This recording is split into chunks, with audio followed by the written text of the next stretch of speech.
परभणीच्या विकासासाठी जे जे काय करता येईल, माझी जी जी ताकद आहे ती मी ताकद लावण्यासाठी प्रयत्न करीन आणि परभणी लोकसभा या देशामध्ये एक नंबर कसा होईल याचा मी प्रयत्न करीन. बांधवांनो,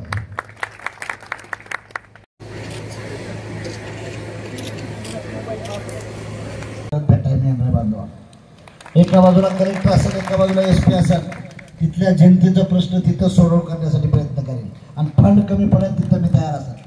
धमकीला कुणाच्या घाबरणार. मी लय मोठ्या हिंद केसरीवर लढायला लागलोय. आज हिंद केसरीवर पैलवान झालोय. पवार साहेब मोठे माणूस आहे.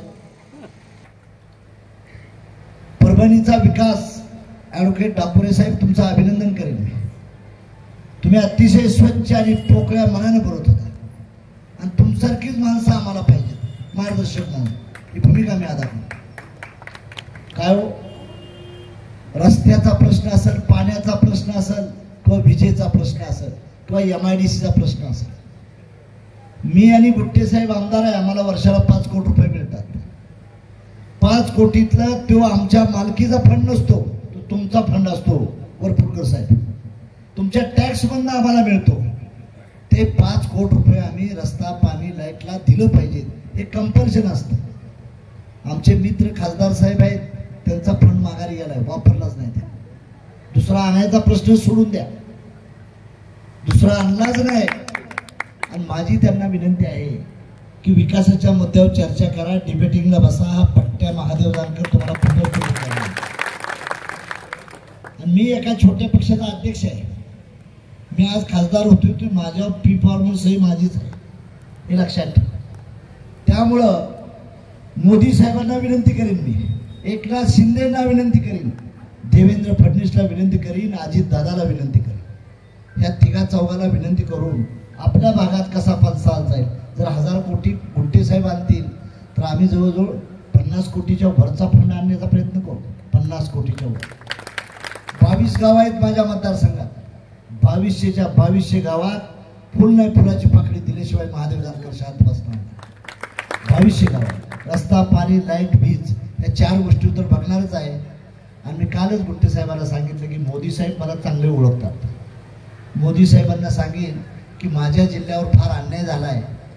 पायलट प्रोजेक्ट भारताचा मला परभणीला द्यावा लागेल आणि माझा शब्द ते मानतो. मला इंडस्ट्री आणायची आहे इथं. टाटा, बिर्ला, अंबानीला मी विनंती करेन. टाटानं माझं शिक्षण केले, रतन टाटानं मला इंजिनियर केले. मी मेरिटमध्ये बाहेर महाराष्ट्रात आणतो. माझा सर्व खर्च इंजिनिअरिंगचा रतन टाटाने केला.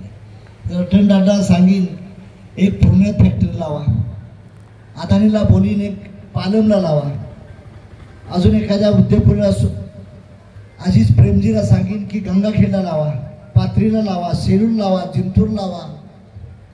जे जे माझे मतदारसंघ आहेत एक फॅक्टरी लावली आणि 10,000 युवकांना जर काम दिलं तर तुमचा आमचा युवक नाशिकला किंवा मुंबईला किंवा पुण्याला जाणार नाही. बांधवांनो, याचा विचार करण्याची भूमिका इंडस्ट्रीच्या लेवलला मी करण्याचा प्रयत्न करेन. आज विद्यापीठ आपलं आहे, कृषी विद्यापीठ आपलं आहे.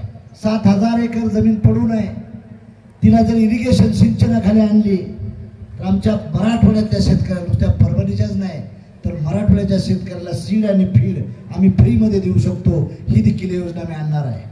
नंतर कृषी ॲग्रिलेटेड कोल्ड स्टोरेज आहे, त्याला 5 कोटी रुपये सबसिडी सेंट्रल गव्हर्नमेंटची. मागल त्या युवकाला त्या क्वालिफिकेशनच्या हिसाबनं आपण ती कोल्ड स्टोरेज चेन बनवू शकतो. आणि इथं जे आपली फळं होतात त्यासाठी डेव्हलपमेंटसाठी 90% सबसिडी आहे तरुणांना. 5 कोटीतले 4 कोटी सबसिडीज आहे. 1 कोटीला आम्ही सांगू बँकेच्या अधिकाऱ्याला किंवा आम्ही जामीन हो, ह्या कार्यकर्त्याला तुम्ही लोन द्यायची भूमिका करा. ते माध्यमातून कोल्ड स्टोरेजची चेन उभा करत कोसात तरुणांना काम मिळेल. आपलं भोगीची फॅक्टरी परभणीला होणार होती, तर आमच्या खासदारला वाचता येत नाही, नीट बोलता येते. तर गुट्टे साहेब, मी साक्षीनं सांगतो, वंदे भारत ट्रेनची निर्मिती देखील मी पूर्णा किंवा परभणीत करण्याची आपला शब्द देतो. मला घरादारासाठी काही मागायचं नाही, पोरं बाळ काय नाही, संसार नाही.